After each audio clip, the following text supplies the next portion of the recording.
Ladies and gentlemen, welcome to the latest episode of Birds vs. Boys as we one of us heads into the divisional round of the NFL playoffs, and the other is heading into the abyss of the coaching search heard round the world. Ladies and gentlemen, we are here. It is snowing outside. It is 14 degrees, and the LA Rams are coming to the Northeast. It should be a fun show on Sunday. So, Aiden, I think this time we could actually start with the Philadelphia Eagles if you want, even though all the headlines, all the national media, no one's talking about the playoffs. Everyone's talking about the Dallas Cowboys and Deion Sanders. Wouldn't you thunk it? Hey, first of all, I called this last week. I said, just go for Deion and just make it a content factory. Just complete the circus. And here we are. So in a way, we were kind of the first towards that. But hey, that does mean a lot that the team who is still in the playoffs in the divisional round can go first between our two teams. That is very chivalry's not dead. Thanks a lot. What do you feel? This kind of impacts both. What are your thoughts now of your offensive coordinator interviewing with your biggest rival the day before your playoff game? It bothers me to no end because this is such a flawed system, and it almost benefits the Cowboys for being the unorganized, inept clown show that they are, that they missed the window to interview Ben Johnson because they were still trying to figure out if they would bring Mike McCarthy back. But then they decided not to bring Mike McCarthy back because they couldn't agree on a figure. And then they spent 3 days dicking around saying they're going to hire Deion Sanders, which they still might do and probably will do. But in the meantime, they now want to interview Kellen Moore. And the Eagles are in a position probably where you're not going to be like, all right, well, we're not going to hold him back from doing that, even though they probably want to reject that. So the day before our season is on the line in a divisional playoff game, he has to go talk to these assholes that run the Dallas Cowboys and do an interview. So I'd say it pays in this day and age to be inept. Inept. Yep. Yes. I love it in the fact that, well, this is full circle. I hate it because I want no part of Kellen Moore being my head coach. I don't see him as a leader of men. I can't see him commanding a room of 53 men. I think he's a good offensive coordinator. I think he's done good things with the Eagles this year, but he also has the best offensive line maybe in history. He has a 2,000-yard rusher, some of the best receivers, and a weapon, I will say, at quarterback. So, yeah, I think he could be pretty good at offensive coordinator. But we saw a bad offensive coordinator. We saw what that could be with almost the same team last year. So kudos to Kellen. But I don't see him as a head coach. So I hate it in that aspect. But I love it in the aspect of taking a little bit away of my rival before a game where I am in the playoffs, and my theme of these playoffs are anybody but the Eagles. So Ravens want to win it, Rams want to win it, anybody else, I'm cool with it. So I like that. But then I come back to hating it overall. I don't think you should be able to have an interview the day before your season is on the line. I don't. It's frustrating. I agree with everything you said. I think that he is a very good offensive coordinator. I don't really see him, like you said, in that role of like leading 53 guys in a locker room. I think he really is a guy who understands football, and it seems to be really smart from what everybody says. It would be nice to have him back so that everybody could grow together, to have the same head coach while I die. Vic Fangio has said he's not leaving to be a head coach anywhere, obviously. So like to have that familiarity going into a season that Jalen Hurts usually doesn't have would be nice. I do think he's done successful things as the offensive coordinator. And another thing, Sean McVay is not going to be focused about the Dallas Cowboys on Saturday going into the game. And Kellen Moore has to be now. So I think there are flaws to the system. It kind of reminds me of the transfer portal in college where it's like the season ends, but the bowl season doesn't end, but the transfer window's open. So these kids don't have time to wait. They have to make a decision. Their team still could be in it. Like the Penn State backup quarterback in the middle of the playoffs has to transfer. Correct. So Bo Pagula, he was the backup and still got playing time too. He had to leave. So it's like Kellen Moore is in a similar situation to that. It's like, well, if he wants to be a head coach, he has to take this opportunity, even though his season's not over yet. Yep. And it's such a conundrum, like you said, for an organization to be like, you don't want to screw the guy that has done good things for you this year and that who you hired and I assume you want to see thrive. But at the same time, they want to deny it just because of what they are in for right now. I would love to get on the record what Sirianni, Roseman, and Jeffrey Lurie have to say when they get that official permission request to interview him, because I'm sure they are livid to have to worry about that in a week like this where they're preparing for a home playoff game and in a playoff game where there was a lot left on the field for the offense. That's been a big point of conversation when the shows are done talking about they're talking about Deion Sanders of the Cowboys. They're comparing Jalen Hurts to fucking radio all of a sudden. So, there's a lot left for the offense. So we want everybody locked in, all 53 guys, all of our coaches, everybody, fans, everybody locked in. So let me ask you that then. Did you buy the book? I tried to go to the Barnes and Noble and Plymouth meeting and they didn't have it. So I literally went to a bookstore. It's called Amazon, Aiden. You'll have it tomorrow. I know, but I wanted it. Here's the thing. I had a whole content thing lined up for it, and I needed it ASAP. ASAP. Monday, I tried to go to the bookstore to buy it, and they don't have the bookstore doesn't have the book. Okay, well, let's be fair. The book was not a popular book until Sunday. The bookstore that sells books, popular books, the book that I wanted to buy, and then afterwards read that book. So silly me. Well, I think over under actually I would say 10,000 people bring that book to the game on Sunday and are reading it in the stands. I think there'll be a ton. I think it's going to be like the dog masks. Oh, that's actually a great thing. I think you're right. Everybody should just have the books up in the stand. That all started from the players. The dog mask did from Chris Long and Lane Johnson wearing it. So this could be. I think we should start that. You should start that. Bring your books to the stadium. Oh, I'm writing this down. Bring your books.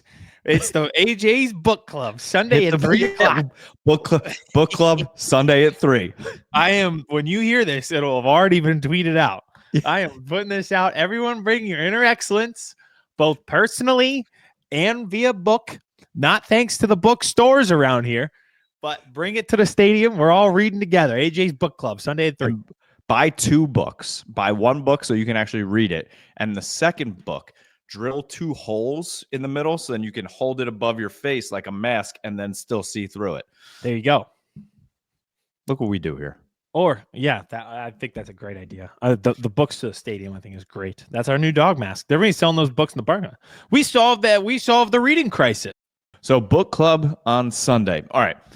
Now that we've kind of gone, let's go in more depth of the Eagles. I think that's fair enough. And then we can circle back to the coaching search of the Cowboys. Let's do it the right way in terms of what should be talked about rather than what the national media is doing. So I think you're right.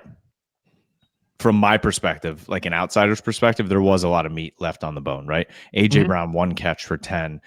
I didn't think Jalen Hurts played bad like some people did. I think I actually saw him throw the ball away a couple times, which was a good thing. They keened on A.J. Brown. They tried to take him away. Look, first touchdown to Jahan Dotson. We've been asking for more productivity from him, right? He got the ball to Dallas Goedert. It was a grinded out type of over 100 yards for Saquon, but they were able to do it. And it's just, again, that's what people think. And I loved what Saquon said after the game. I don't care if we win 3-0. I just want to win. It's the playoffs. Win the game. That's all that matters. There's no style points. This is not the BCS. I agree. Definitely. And I think all things can be true. The offense would need to perform better. You need more. You need more creativity.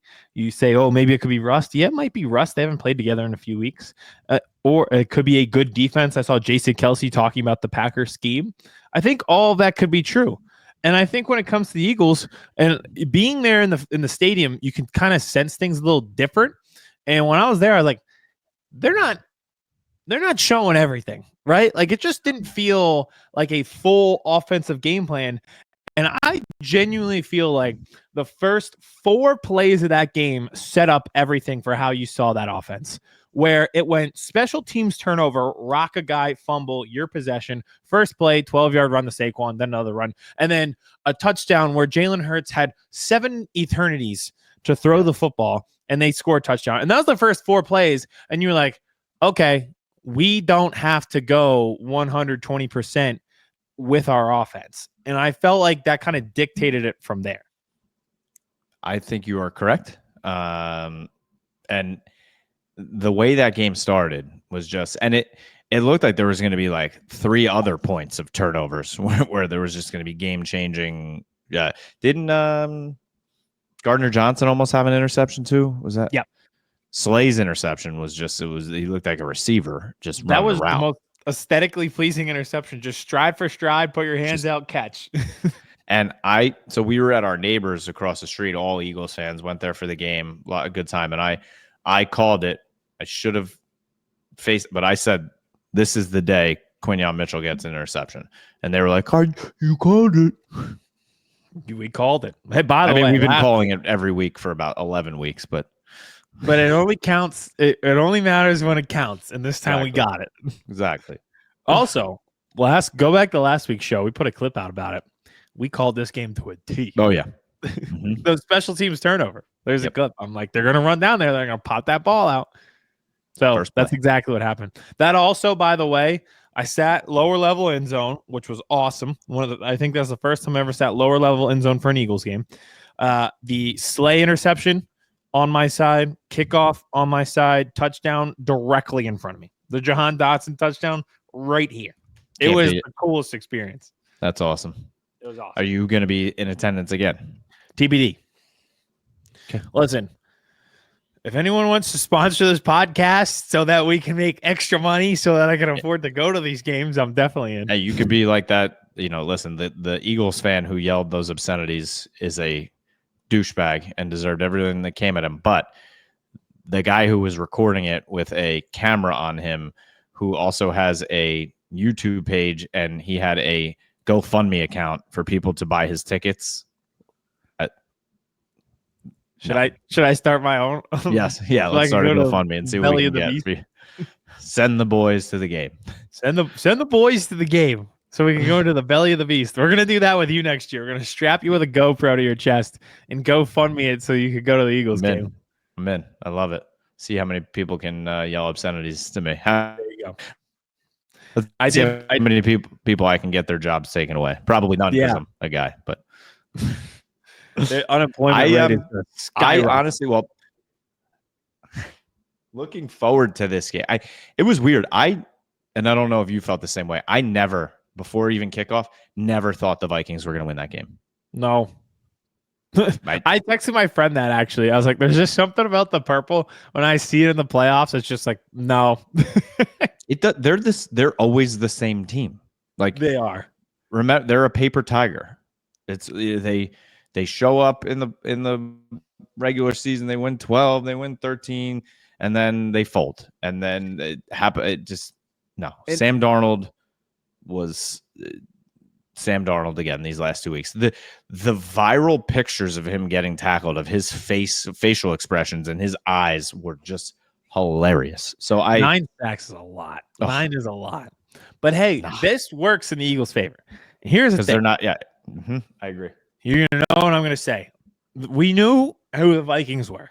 And everyone's like, whoa, the Rams, they destroyed the Vikings. They've won 14 games. Whoa. And then they're like, all right, well, after that performance, I'm saying Rams, this is my time to shine. My hot take, Rams to the Super Bowl. Perfect. Love it. Keep it up. Keep us far away from any of the hot takes. I don't want to be the favorites. Nothing. Just take your Rams takes, because we're doing recency bias to how they played against the Vikings. Sure. Okay. Let's do all that. Let's not focus on this team, and let's go in here. And I would say having the 9 sacks is in your favor as well, because everyone's talking about 9 sacks. They got look at what they did. It is like it's like a baseball team in the playoffs where you have back-to-back nights and they scored 10 runs and then you're like, stop. And then they score more and they score like 13 runs. You're like, you're going to get no hit tomorrow. Yep. Like that's just what happens. 9 sacks are probably not going to get one next game now. Every time. That's the most baseball thing to happen. But you're right. And then that to get more into this game, into the schematics of it all, they did have 9 sacks last week. I do think the Rams are a pretty good team. I really do. I think, and I like a lot of the people on their team as well. If you remember, we've mentioned this quote a few different times over the past few weeks like describing the Eagles, calling them off the bus big. Yep. That quote originated from the Sunday Night Football game when they played against the Rams. Yes. So Peter Schrager is the one who said that, and he said, being there, seeing them, this is an off-the-bus big team. Yep. Nothing. It's the same size and structure of people. Yep. So it's except now in the cold and possibly the snow. Cold and possibly the snow. And I'll say on that, I do think that matters, but my whole psyche has been ruined because when I was 8-year-old, everyone told me 2 things. 1, Santa Claus is real, and 2, teams from Tampa Bay will not win in the cold. Well, they came to the NFC Championship and won that game, so I was ruined for life. And now I can't believe it. Even though that probably does play a huge factor this week, the Rams, everything was on fire. They had to leave, go to Arizona, play on a short week, fly back to LA, then fly across the coast. That's enough as it is. Then it'll be 24 degrees and snowing. That does feel like a lot. Yep. But in 2002, the Buccaneers beat us in the cold, so now I can't appreciate it. I will say if the Rams want to win this game, Cooper Kupp's going to have to step up. He's been kind of a ghost the second half of the season. What do you have? 1 catch for like 32 yards the other night, because I think the Eagles are going to do a nice job of trying to take Puka Nacua out of this game. They have the ability, I think, to do that with who they have in the back end. So there's going to have to be other guys that step up. And also, I think a big factor in this is I haven't looked at the injury report, but Higbee was playing so well since he came back, and then he got that chest injury out of the game. So I don't know his status. So Kupp and Higbee, Kupp will be there, but will he be there? And Higbee's injury, I think, are 2 massive points in this game. You perfectly tiered this right down the list. So 1, Cooper Kupp. I don't know what's happened. I was a victim of the 0 reception for 0 yards fantasy playoff game. That sucked. Nothing has really changed from there. He hasn't been getting the normal targets, not the normal reception. So what happens there? It'll be Cooper on Cooper, the exciting whites in the slot. So many whites in this game. A lot of exciting whites in this game. The other thing about that is he would have to do something because everything to me is predicated on Puka. The way they utilize him. Is he the best receiver in the league? I don't think so, but they utilize him in so many different ways compared to a Justin Jefferson or somebody like that, where he's going to come across the formation and take handoffs, whether it be jet sweeps, end arounds. Like they can get him in short. He's their best deep threat. He's their best yards after the catch guy. He's their best third down guy. They utilize him a lot in third down situations as they used to do it with Cooper Kupp. So he predicates everything in that offense that you kind of just have to bracket him as much as humanly possible. And he's a good, like I said, he's the best yards after the catch guy. Why? He's sizable. Like he's not one of these shifty little receivers. And I think we think that because he has so many receptions in games. He's a physical force that's going to break tackles. So it's not, if it's him and Slay, like we have to gang cat tackle this guy. And then lastly, and this is the biggest one. They're down Tyler Higbee, but we're down Nakobe Dean. Yep. It is. Is Higbee out? I assumed, but I don't know. I didn't know what I'll look as you continue. So if he is out, I want to say like you're both down like 1v1, where it's like those linebackers would need to be in coverage versus the Tyler Higbee type. So I feel like that eases it maybe a little bit that Nakobe's not there. Regardless, that is a brutal loss for the Eagles. And when that happened, the Packers immediately started targeting the backup. I do think you're going to see Jeremiah Trotter Jr. You have a Higbee update for me? I do. From Underdog NFL, McVay said Tyler Higbee fully expects to play in the divisional round. Okay, so they have Higbee. I will say my point remain the linebacker thing. But it's true. Yeah, and I mean, I think obviously the Nakobe Dean's been playing like a dog this year. So he calls the D, right? So now is Bond going to have the dot, or I would assume that Bond would have to have the dot, because when Kobe Dean went out before, they had two guys that rotated in for one another. So in that situation, they need somebody on the field who is out there at all times to be the green dot. So I'm assuming it's going to be Bond. That makes the most logical sense. I think you're going to see a heavy dose of Jeremiah Trotter Jr., who in his draft scouting report, there was a lot of his coverage skills. Well, it doesn't matter if Higbee's there or not. I think the Rams do a really good job. You have to cover the backs. You have to cover the tight ends. They can get shifty, like, with Matthew Stafford, whether it's a sidearm thing, whether it's the way they just scheme their offense, different ways to get the ball out of his hands quickly. That means covering backs and tight ends. Our linebackers will have to, and we just lost our guy. From what Vic Fangio said, and saying Trotter has a bright future, and that future might be now. He said that when Jalix Hunt had to step up. He said something similar when Cooper DeJean started to play. We're 2 for 2 on these things so far. This guy, by the way, has called it to a T. He said Quinion, stud, star, going to be out there every day. He was like, Cooper's good, but we need him to be in the lineup. He said Nolan Smith is trending on the right direction. I've seen glimpses from him. He was like, Bryce Huff is not a 3-down guy. Well, he played one snap. He's been calling it one by one on this defense. He is telling you how it is, and he just told you Jeremiah Trotter's future could be now. I think you're going to see him on the field a lot. I think another key for the Eagles in this game, Aiden, is I love Kyren Williams. I'm a Notre Dame guy. You know that. I think he was underappreciated coming into the league. Obviously underdrafted. I think he has shown his might and what type of player he is in the league. And for the Rams, I think when he's injured, you see kind of how that offense changes. He brings, just a dynamic and toughness. However, 2023, he had 2 fumbles. This year, he's had 5 fumbles. He put the ball on the ground last week, got it back.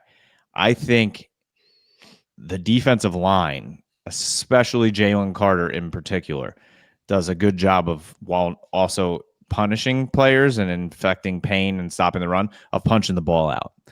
I think you could see Kyren put the ball on the ground in a cold, possibly wet, snowy atmosphere.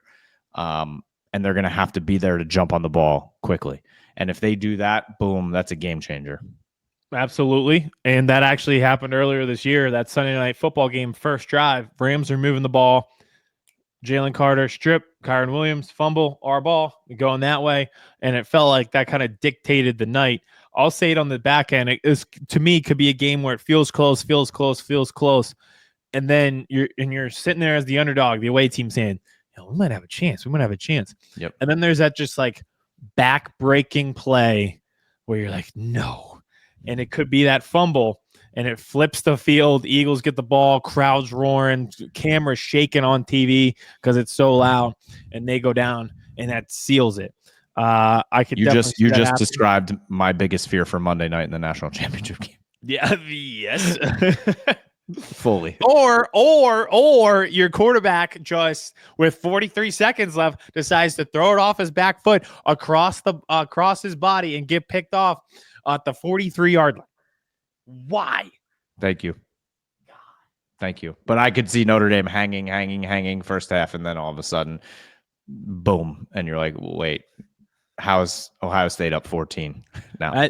That's how I feel about this game.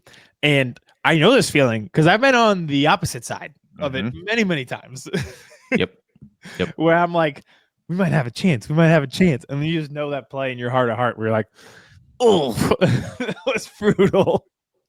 I honestly look at this game. Now, again, weather is going to take a factor. I think it's supposed to start snowing around 2:30. I don't know how much is coming. It's going to be cold. But I said that the Eagles were going to win by 17 against the Packers. It felt like that the whole game. It would have been, Yeah. 29 if Saquon doesn't go down? Yep, exactly. 19. Sorry. I'm seeing kind of similar, like 28-14, 28-17, something like that. I think the Rams could win the game if it was in LA. I think it's just I will continue to say this every week. Until someone comes into the link and wins in the playoffs, I will continue to say I don't see it happening. I wish I could give my thoughts, but if I do give my thoughts, then our season could end. Listen. I'm hoping for that, Aiden. Well, then I'm definitely not sharing that. I can't do it. I don't want to jinx this team. We put too much effort in. I'll share my thoughts. I will be live the second this game ends, and I'm hoping I can just give my take then, because how I feel now can't be shared with the public or it'll ruin everyone's lives. So you want to talk about Deion Sanders is what you're saying? Yes. Well, one other quick thing on this game, and then we're done. We'll talk about Deion. The Eagles, Devontae Smith is 5 yards away from a postseason franchise record for receiving yards. I thought that was really funny because, one, he's still really young, and two, really? Yeah, that's exactly. I was like, really? Already? And also, but I guess there's just not been that many opportunities. Who holds the record? I don't even know. Freddie Mitchell? Probably. Yeah, the record was 27 on his 4th and 26th. Yeah, so that was crazy. And just last thing, going back to the offense to bring it full circle, and we'll cap it. The offense was bland. I think it was almost purposely bland. You didn't see a lot from Hurts' legs. You didn't see a lot of, we'll say, creativity.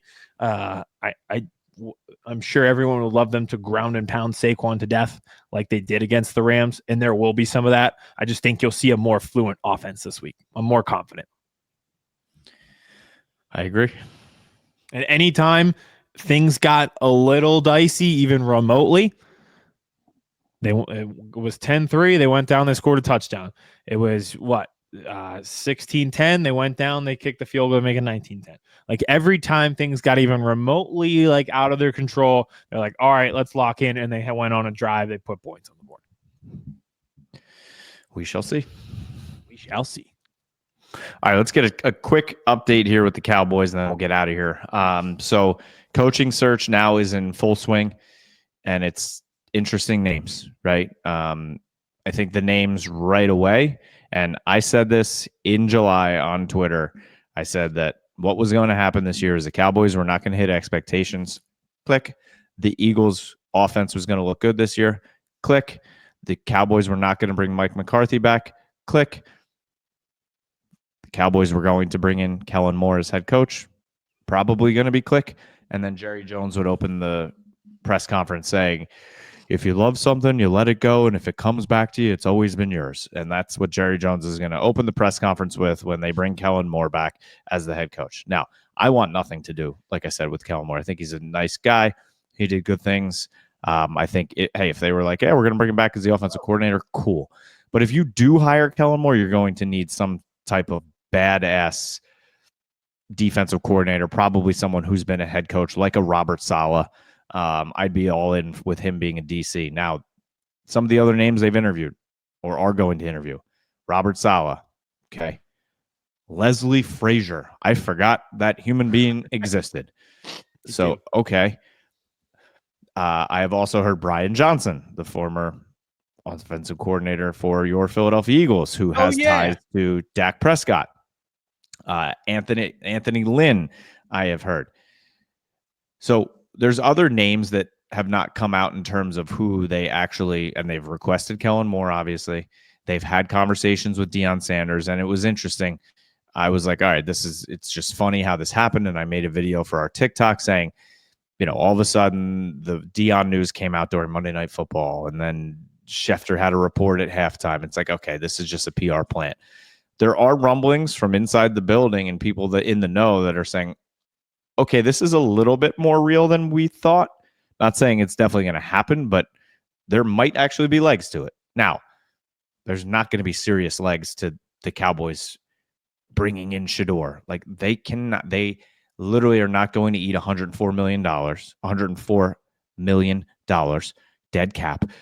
No team's going to bring on that contract of Dak being the highest paid quarterback. And Dak has a full no trade clause. He's not going to Tennessee. Okay. So they're not bringing in Shador. And I think also a head coach, quarterback, father-son duo in the NFL would be a disaster. It probably would.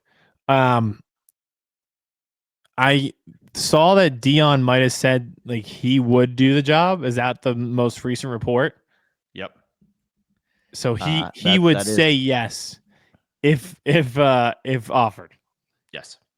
That was the latest report, but at the same time he's still there building his staff. He just hired another coach in Colorado. So I don't know how I feel about it, to be honest. I don't know.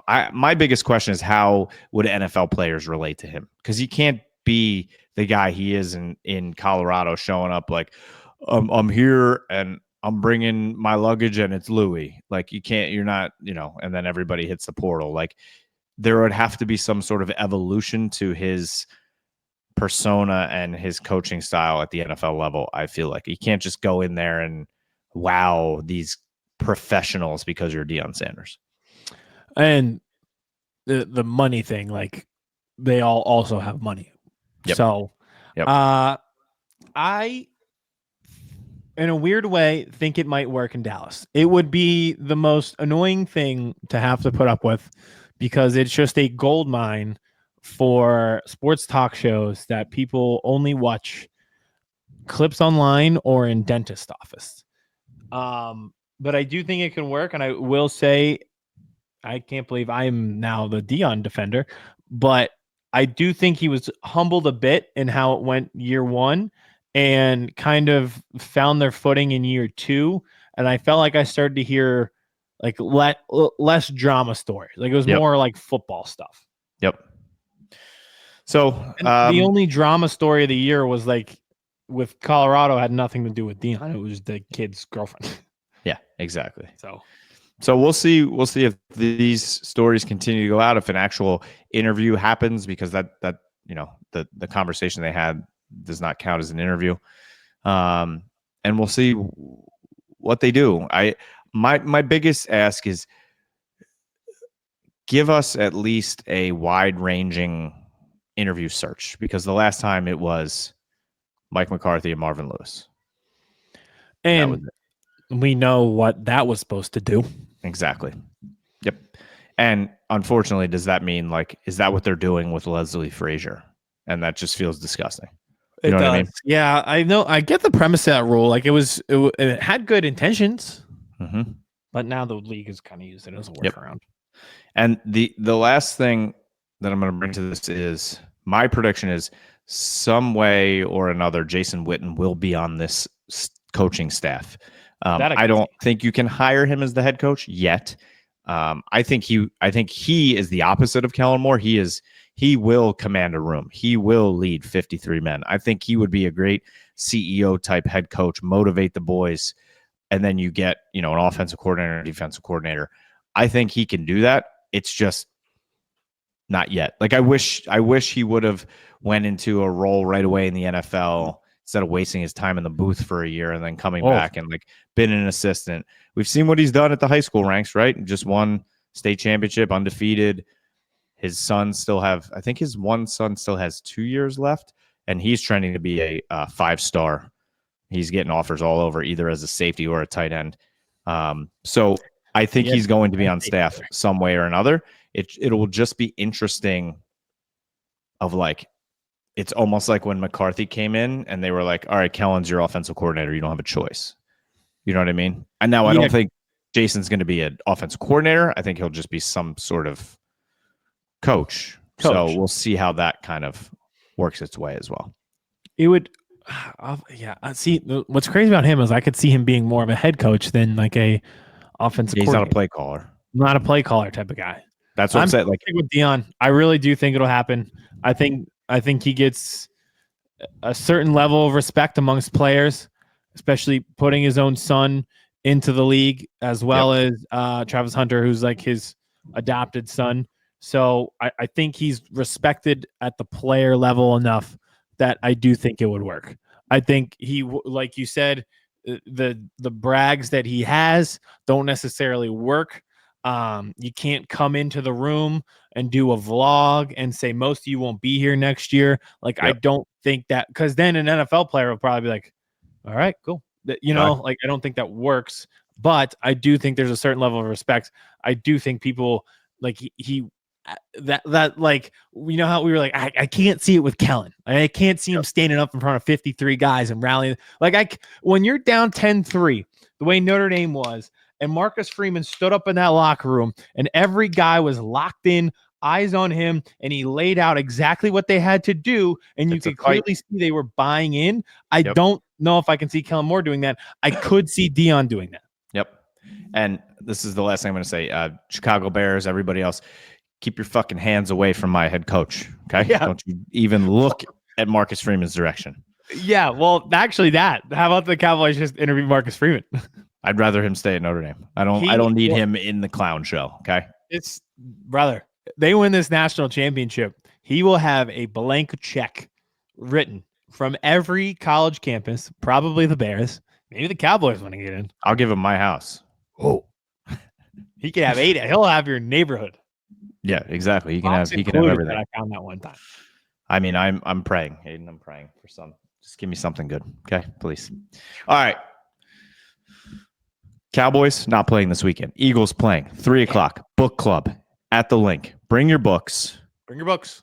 Eagles, Rams, Cowboys. Search is out there. Just please, I will say this: do your due diligence. Interview the people. Make the right choice. Good luck to you, Aiden. Enjoy all of the game this week. I cannot wait for the Ravens-Bills. Think it's going to be a phenomenal game. Oh, yeah. And I think the Commanders are going to play the Lions tougher than most might think. So I think it's going to be a fun weekend. I think so too. One final thing, not that fun to end with. This could be our last show until TikTok goes away. Appreciate everybody who found us on TikTok, followed us on TikTok. It was definitely the best platform to connect with people, to spread everything we do with the podcast, easiest to go live, most user-friendly to create content. If you are from there and looking for our other stuff, it's always on YouTube. We'll be posting more and more shorts.